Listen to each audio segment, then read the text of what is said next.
Assalamualaikum. Selamat datang di mata kuliah rangkaian listrik. Kali ini kita akan bahas tentang konsep fasor dan aplikasinya terutama untuk bidang rangkaian listrik. Di sini penemunya adalah Charles Proteus Steinmetz. Nah, kali ini kita belajar tentang konsep dasar fasor, terutama untuk di gelombang sinusoidal. Di sini biasanya untuk sinusoid itu bentuknya adalah dalam time domain. Nah, kalau fasornya sendiri biasanya kalau kita ubah ke polar itu dia bentuknya adalah domain frekuensi. Makanya di situ dalam bentuk omega. Contohnya gini, misalkan titik ini adalah titik 0 derajat. Nah, ketika kita ubah dalam bentuk polar di sini berarti titiknya di sini, ya kan? 30 berarti di sini. Ya, kalau 60 berarti di sini, 90 itu dapat seperempat lingkaran, ya kan? Kalau setengah gelombang itu berarti setara dengan setengah lingkaran. Satu gelombang nantinya akan dapat satu lingkaran penuh. Nah, karena itu kita bisa konversikan sinusoid ini dalam bentuk cyclic atau koordinat polar. Di sini fasor sendiri adalah pace of vector. Berarti kalau kita bicara vektor, di situ punya magnitude atau besar dan punya arah. Contohnya gini, misalkan ada sebuah kalian mengenal hukum Snellius, kita bicara sinar datang akan setara dengan sinar pantul. Kenapa yang digambar bukan gelombang elektromagnetik yang terdiri dari gelombang listrik dan magnet, tapi dalam bentuk garis? Nah, karena dia sudah merepresentasikan dalam sinar itu dalam bentuk garis atau bisa diwakilkan dalam bentuk fasor. Nah, di sini karena tadi kita udah tahu itu bisa kita setarakan dalam bentuk koordinat polar, ya, dimana di sini kita bisa representasikan secara matematiknya itu adalah dengan bantuan bilangan kompleks, dimana terdiri dari bilangan real dan imajiner. Real adalah komponen sumbu X, imajiner adalah komponen sumbu Y. Imajiner kalau secara matematika nilainya akan sama dengan akar minus 1, tapi karena di rangkaian listrik simbol I itu biasa kita pakai sebagai simbol arus listrik, sehingga di beberapa textbook itu menggunakan simbol C. Tujuannya adalah hanya untuk supaya nggak ada ambiguitas itu I atau imajiner gitu. Nah, selanjutnya kita kembali ke ini representasi kartesian untuk bilangan kompleks. Nah, misalkan di sini ada sebuah vektor, di mana modulonya atau besarnya vektor itu adalah Ibu bilang ini adalah R di sini ya. R, besarnya vektor R. Nah, kalau kita bicara bilangan kompleks itu biasanya simbolnya adalah Z ya, Z. Itu bisa kita representasikan dalam 3 bentuk. Ada dalam koordinat kartesian, bisa kita representasikan dalam koordinat polar, dan juga bisa direpresentasikan dalam eksponensial atau Euler. Nah, misalkan di sini sebuah vektor membentuk sudut theta dengan sumbu X, membentuk sudut theta. Kemudian kita bisa gambarkan komponen vektornya. Komponen vektor di sumbu X berarti X sama dengan R cos theta. Ini sisi samping berarti cos. Kalau Y-nya berarti sisi depan, berarti adalah sin. Berarti di sini nilai komponen Y-nya adalah R sin theta. Nah, kita coba representasikan dalam 3 bentuk. Ada kartesian, yang pertama adalah kartesian.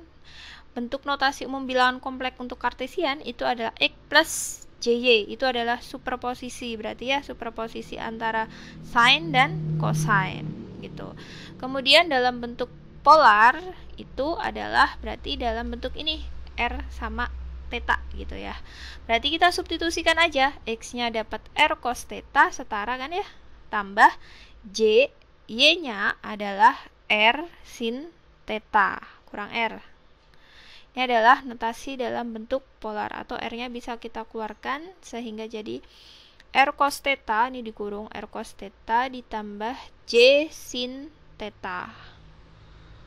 Nah, ini adalah untuk Z atau bilangan kompleks dalam notasi koordinat polar. Kemudian dimana biasanya R ini adalah tadi Ibu sempat sebut itu adalah magnitud atau besarnya vektor. Kalau misalkan kita bicara persamaan gelombang tegangan ya, Vm cos omega T plus theta, berarti R di situ adalah V maksimumnya atau V peak-nya ya. V peak-nya. Kalau kita representasikan dalam Euler itu notasinya E plus minus J theta. J theta akan setara dengan cos omega T. Bukan cos omega T karena Ibu nulisnya theta di situ. Berarti ini harusnya yang benar adalah cos theta. Cos theta ditambah J sin theta ditambah J sin theta. Nah, berarti kalau Z-nya mau kita bilangan kompleksnya mau direpresentasikan dalam notasi Euler. Berarti ya udah kita substitusikan aja cos theta plus J sin theta ini menjadi eksponen Eksponen J theta di sini ya. Yang keempat, ini akan kita sering gunakan adalah dalam notasi fasor. Nah, ini yang keempat. Dimana di sini kita mau ubah dalam bentuk biasanya sinusoid itu adalah time domain, tapi kita mau ubah ke notasi kompleks, yaitu dalam fasor nantinya itu dalam domain frekuensi. Dalam domain frekuensi berarti kalau kalian punya persamaan gelombang tegangan, sumber tegangan itu adalah V sama dengan Vm cos omega T plus theta. Kalau kita ubah dalam V fungsi omega alias domain frekuensi, omega kan 2πf ya, berarti frekuensi itu akan sama dengan V maksimumnya berapa. Nah, ada kayak tanda kurang dari, itu menunjukkan kayak sudut. Nah, sudutnya theta. Nah, fasanya aja. Bu, kalau misalkan cos omega T gitu, Vm cos omega T, berarti theta di situ diisi 0 derajat gitu. 0 derajat. Nah, biasanya untuk koordinat polar untuk representasi bilangan kompleks, kalau X-nya bilangan real, kalau searah jarum jam itu biasanya untuk tegangan itu menunjukkan leading alias mendahului gitu ya. Fasornya mendahului. Tapi kalau berlawanan arah jarum jam berarti artinya lagging atau terlambat. Nah, oke, sekarang ini ada contoh kasus. Contoh kasusnya yang pertama 4 contoh kasus yang akan merepresentasikan beberapa kasus ke depannya untuk tugas. Yang pertama adalah V1.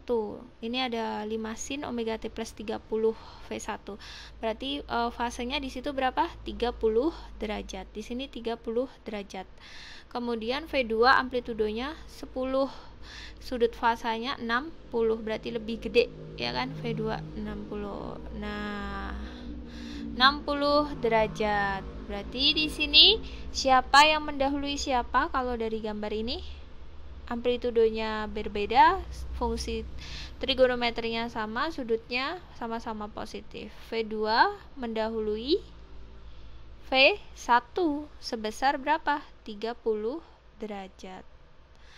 Gimana cara ngitungnya? Berarti tinggal 60 dikurangi 30 derajat. Berarti leadingnya adalah sebesar 30 derajat. Oke, sorry ini gangguan sedikit. Oke, sebesar 30 derajat. Oke, masuk ke contoh kedua. Sekarang sudutnya negatif, amplitudonya positif. Kalau tadi kan positif-positif semua, sekarang negatif. Ibu ubah notasinya. Kalau negatif berarti kita pakai sisi yang di sini. Nah, berarti di sini V1 ya, V1 sudutnya 30 derajat. Kemudian V2-nya 120 karena ini kotak itu 90, berarti sini ya 120. Ini adalah total sudut di sini berarti 120 derajat. Ya, berarti kalau sudut gambarnya seperti itu, siapa yang mendahului siapa? Berarti adalah V1. V1 mendahului V2. Besarnya berapa mendahuluinya? Ya tinggal dihitung aja. Berarti 120 dikurangi dengan berapa? 30 derajat, yaitu sebesar 90 derajat. Oke. Masuk ke contoh soal selanjutnya, yaitu adalah yang ketiga di sini. Yang ketiga, ininya positif negatif, amplitudenya juga positif negatif. Nah, berarti untuk menggambar kita harus mengubah dulu dalam bentuk yang sama-sama sin, atau bisa kita ubah dalam sama-sama cos, bisa cos atau sin. Tapi di sini Ibu pilih sin. Kenapa? Karena di sini yang bentuk sinus amplitudenya positif, jadi Ibu pilih yang bentuk sin.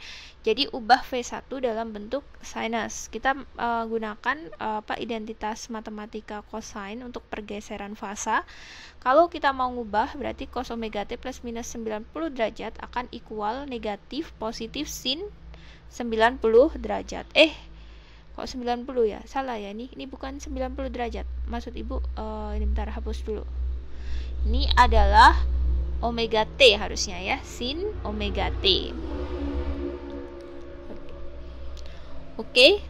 Berarti untuk V1 kita tulis lagi negatif 90 minus 10 cos omega T plus 50 derajat. Plus 50 derajat. Berarti di situ supaya jadi positif amplitudenya kita kurangi 90 derajat. Ya. Berarti di sini V1 akan sama dengan 10 positif, jadi amplitudenya sin omega T. Ya. 50 kurangi 90 adalah negatif 40 derajat. Oke, salah ini ya, harusnya omega T negatif 40 derajat. Ketinggalan omega T-nya. V2-nya adalah 12 sin omega T minus 10 derajat. Berarti udah tinggal digambar di sini. Amplitudenya udah sama-sama positif, bentuk gelombangnya sama-sama sinus. Berarti kita udah langsung gambar representasikannya fasanya aja. Fasanya negatif 40 sama negatif 10. V1 berarti lebih gede ya. V2 negatif 10. Berarti siapa yang mendahului siapa kalau gini? V2-nya yang mendahului V1. Besarnya berapa? 40 kurangi 30. 40 kurangi 10 berarti 30 derajat. Untuk contoh kasus yang terakhir, yang keempat, kita misalkan menggunakan contoh kasus buat arus. Di sini sama kayak tadi, negatif positif semua, tapi kita enaknya ubah dalam bentuk I1-nya ini dalam bentuk cos ya. Sebenarnya bisa diubah dalam sin dan cos. Cuman karena kita udah punya amplitudonya dalam bentuk 5 positif 5 cos, berarti Ibu pilih aja yang cos. Tapi kalian juga bisa ubah dalam sama-sama negatif sin gitu. Oke, kalau mau diubah dalam cos berarti kita transformasikan di sini sin omega T pakai sin omega T juga plus minus 90. Kalau cos berarti positif negatifnya tetap. Nah, sekarang kita tulis lagi I1 sama dengan minus 4 sin 377T positif 50 derajat ya. Positif 50 derajat supaya jadi cos positif berarti ditambah 90. Berarti negatif 4 sin 377T, tulis lagi 37T, tinggal ini dijumlah, berarti 90 plus 50 sama dengan 140, berarti ditambah 140. I1, I2 nya tadi adalah 5 cos 377T, ya kan, 377T minus 65, berarti 1. Nah, kalau beda gini mah kelihatan langsung pasti I1 nya yang mendahului I2, ya kan, kalau seperti ini. Nah, selanjutnya untuk memperdalam konsep kalian, silakan kerjakan tugas di sini. Tugas yang pertama adalah kalian menyederhanakan dan diubah dalam bentuk koordinat polar untuk beberapa fungsi berikut. Nah, yang kedua adalah mentransformasikan dalam bentuk fasor untuk beberapa fungsi. Ketiga dalam bentuk sinusoid. Kemudian yang terakhir adalah tentukan mana yang leading dan berapa besar fasenya gitu. Semangat. Terima kasih telah menonton video ini. Wassalamualaikum warahmatullahi wabarakatuh.